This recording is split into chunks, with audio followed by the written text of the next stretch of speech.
இந்த படம் வெளியே போகும்போது ஒரு ஹெல்த்தியான டிஸ்கஷன் இது வெளியே கொண்டு போகணும். அடுத்த 2 பெரிய படங்கள் இருக்கு. இந்த பெரிய படங்களுக்கு நடுவில் மரியாவும் வருது. ஏன்னா ஒரு பார்க்கும்போதே உங்களுக்கே தெரிஞ்சிருக்கும், ரொம்ப எல்லாமே புதுசா இப்பதான் வராங்க. அதனால புதுசா ஒரு போல்டா ஒரு அட்டம் பண்ணும்போது மக்கள் கிட்ட போய் இது சேரும் போது தான் இந்த மாதிரியான ஒரு கட் ஃபீலோட அடுத்த ஒரு புதுசான ஒரு தைரியமா நம்ம சொல்லலாம், நம்ம மனசுல இருக்கிற கதைகளை பேசலாம் அப்படிங்கிற ஒரு உணர்வு நிறைய யங்ஸ்டர்ஸ்க்கு புதுசா வரக்கூடிய இயக்குநர்களுக்கு வரும்னு நான் நம்புறேன். கண்டிப்பா தயவு செஞ்சு இந்த மரியா படத்தை மக்கள்கிட்ட கொண்டு போய் சேருங்க. மக்கள் உள்ள தியேட்டருக்கு வர்றதுக்கான என்ன விஷயங்கள் பண்ண முடியுமோ அது பண்ணுங்க. ஒட்டுமொத்த டீமுமே உங்களோட சேர்ந்தா நானுமே இன்னைக்கு படம் பார்த்தேன். எனக்குமே ஒரு ஃப்ரெஷ்ஷான ஒரு ஃபிலிம் பார்க்குற மாதிரியான ஒன்று இருந்துச்சு.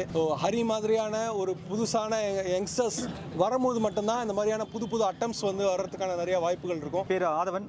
இந்த படத்தை லைக் பப்ளிக் கிட்ட போய் சேர்க்கறதால like contemporary cinema main stream சினிமாக்குள்ள வர முடியுன்ற ஒரு நம்பிக்கை உண்டாக்கும். அது அடுத்தடுத்து நிறைய இந்த மாதிரி படங்கள் வரதுக்கான ஸ்கோப் நிறைய இருக்கும். ஆக்சுவலி என்னன்னா, நம்ம ஒரு கிரியேட்டர் அண்ட் ரைட்டரா நான் படத்தில் என்னென்ன நான் சொல்லணும்னு நினைச்சனோ, எதை டிஸ்கஸ் பண்ணணும்னு நான் நினைச்சனோ, அது எல்லாத்தையுமே through screen play, frames and through characters மூலமாக நான் சொல்லிட்டேன். திருப்பி அதை பற்றி நான் இது சொல்ல வந்தேன் அப்படி சொல்ல வந்தேன் நான் சொல்ல விரும்பல. நீங்கள் படம் பார்த்துருப்பீங்க, உங்களுக்கு தெரிஞ்சிருக்கும் என்ன மாதிரி ஒரு டுவாலிட்டி இந்த கதை பிளேஸ் பண்ணுதுன்னு. நான் இந்த படத்துக்கு ப்ரொடியூஸ் பண்ணியிருக்கேன். ஸோ ப்ரொடியூஸ் பண்ணி எடுத்துடலாம். ஒரு கதையை நம்ம எழுதுறதுக்கு ஒரு டைம் தேவைப்படுது, அதை உருவாக்குறதுக்கு ஒரு டைம் தேவைப்படுது. அதுக்கப்புறம் அது ஃபினிஷ் ஆகி அது வெளியே போகும்போது அதை விட முக்கியமான ஒரு நம்மளுக்கு ஈக்குவலான ஒரு பர்சன் அதை புரிஞ்சுக்கிட்டா மட்டும்தான் அந்த கதையை வெளியே கொண்டு போக முடியும். உங்களுக்கு இந்த படம் ஒரு டிஃப்ரெண்ட்டான எக்ஸ்பீரியன்ஸை கொடுத்துருக்குன்றதை மட்டும் நான் நம்புறேன்னு நினைக்கிறேன். ஏன்னா அதே தான் மக்களுக்கும் போய் சேரும். ஏன்னா இந்த படம் வெளியே போகும்போது ஒரு ஹெல்த்தியான டிஸ்கஷன் இது வெளியே கொண்டு போகணும். அது மட்டும் தான் இதோட மெயின் எய்ம். இது சரி அது தப்பு அப்படின்னு எங்கேயும் சொல்லப்படலை. எங்கேயுமே அது டெஃபினட்டிவாக ரெஜிஸ்டரும் பண்ணப்படலை. படத்தை